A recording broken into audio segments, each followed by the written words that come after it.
Theseus and the Minotaur. King Minos of Crete was a powerful man, feared by the rulers of the lands around him. When he demanded goods or men for his great armies, they felt they had to agree. When he demanded they send tributes to honor him, they sent them without question. It was the only way they could stop him going to war with them. But his demands on Athens became too much for them to bear. King Minos had a great palace built for himself. Inside this palace, Minos had built a giant maze, a labyrinth, and at the center of the maze, he kept a terrifying creature, the Minotaur. Now this was no ordinary animal. It was a monster, half man and half bull. It was powerful and savage, and it loved to eat the flesh of the humans who had been shut into the labyrinth by King Minos. They would wander through the maze, completely lost, until at last they came face to face with the Minotaur. Not a great way to die, really. As for Athens, Minos demanded that every year the king send him 7 young men and 7 young women. "Why do we send these young people to Crete every year?" Theseus asked his father, the king of Athens. "And why is it that none of them ever return?" "Because if we did not send them, Minos would wage war on us, and it is a war that we would not win," said King Aegeus. "And they do not return because they do not go to Crete as slaves. They go as food for the Minotaur." "Father, this is terrible," shouted Theseus. "We cannot let this go on. We cannot sacrifice any more of our young citizens to this tyrant.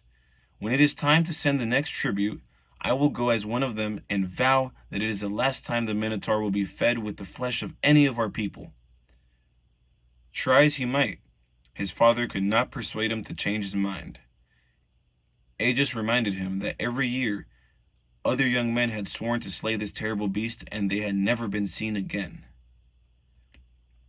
Theseus insisted that he understood the dangers, but would succeed. "I will return to you, father," cried Theseus, as the ship left the harbor wall, "and you will be proud of your son." "Then I wish you good luck, my son," cried his father. "I shall keep watch for you every day.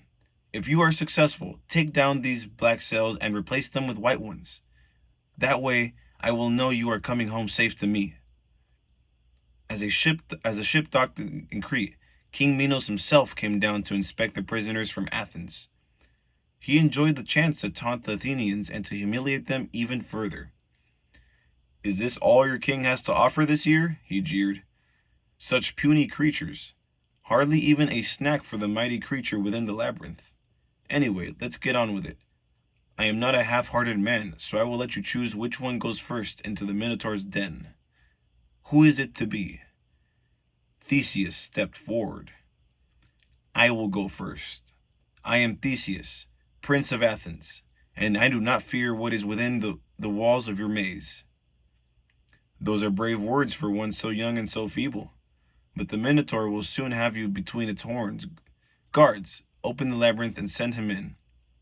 Standing behind the king, listening, was his daughter, Ariadne. From the moment she set eyes on Theseus, Ariadne fell in love with him. As she listened to her father goading and taunting the young prince, she decided that she would help him. As he entered the labyrinth and the guards walked away, she called softly to him. "Theseus, take this," she whispered. "Even if you kill the Minotaur, you will never find your way out again." She threw him a great ball of string, and he tied one end of it to the entrance. He smiled at her, turned, and began to make his way into the maze, the string playing out behind him as he went. Theseus walked carefully through the dark, foul-smelling passages of the labyrinth, expecting at any moment to come face to face with the creature. He did not have long to wait. Turning a corner, with his hands held out in front of him feeling his way, he suddenly touched what felt like a huge bony horn. In an instant, his world turned upside down, quite literally. He was picked up between the Minotaur's horns and tossed high into the air.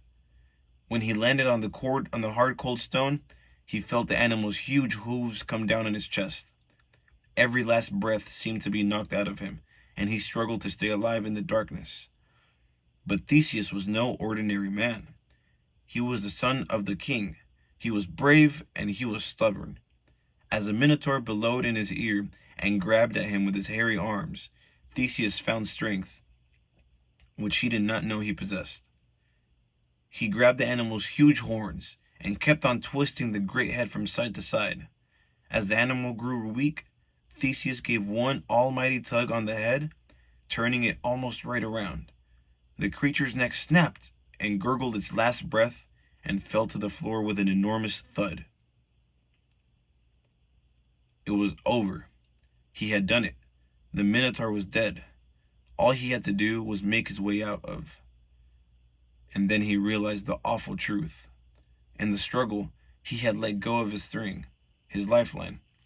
Theseus fell all over the floor in the pitch darkness and kept thinking he had found it, only to realize that all he had found was long, wiry hair from the Minotaur. Despair set in, and Theseus wondered if this was where his life would end, down in the dark, all alone, next to the stinking body. Then his hand brushed the piece of string, and with a whoop of delight, he knew he found the thread which would lead him back out. As he neared the entrance of the labyrinth, the darkness began to fade, and he made out the figure of Ariadne, waiting for his return. "You must take me back to Athens with you," she cried. "My father will kill me when he finds out I have helped you." "But of course you must come with us," said Theseus. "It would be cruel to leave you here." Quickly and quietly, they unfurled the great black sails of their ship and headed for home. "I cannot believe how my life has changed," said Ariadne, as they sailed across the calm seas towards Athens. "To think I am free of my cruel father, and that I will soon be married to a great prince." "Married?" said Theseus. "Oh yes, that will be, wonderful." But in truth, Theseus did not really find her attractive. So when their ship docked at an island on their way home to collect fresh water, Theseus sent Ariadne off to find bread and fruit. The moment she was gone, he set sail and left her on the island. Now you might think that this is a bad way to reward someone who had helped him and saved him from certain death. The gods clearly thought the same thing, for they had further horror in store for him, as a punishment for his ungrateful treatment of the young girl. In his haste to get away, Theseus forgot to change his sails to white. King Aegis, waiting on the headland, saw the ship approaching with its black sails flying in the wind.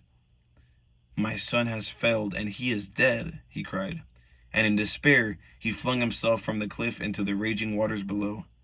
From that day on, the sea was named in memory of Theseus' father, and to this day it is known as the Aegean Sea.